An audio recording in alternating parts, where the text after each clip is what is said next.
AE 2016 question paperல கேட்டிருக்க question, a Wien bridge oscillator produces 4 kilohertz for identical network if C is equal to 0.01 microfarad, then R is equal to.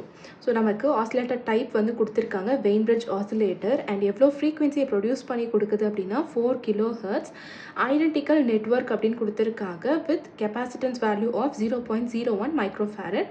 R என்ன அப்படிங்கிறது தான் நம்மளுடைய question. So frequency of sustained oscillations in Wien bridge oscillator formula என்னன்னு பார்த்திருப்போம் அப்படின்னா F0 is equal to 1 divided by 2 pi into RC.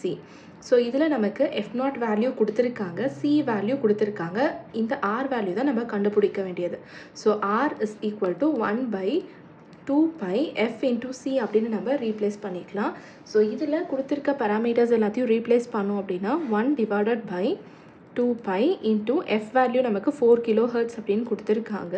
So 4 into 10 power 3 into C value 0.01 microfarad, so 10 power minus 6. So இதை solve பண்ணோம் அப்படின்னா நமக்கு 4 kilo ohms அப்படின்னு நமக்கு கிடைக்கும். ஸோ இந்த ஆன்சர் நமக்கு ஆப்ஷன் 2ஓட மேட்ச் ஆகுது. இதுதான் நம்மளுடைய கரெக்ட் ஆன்சர்.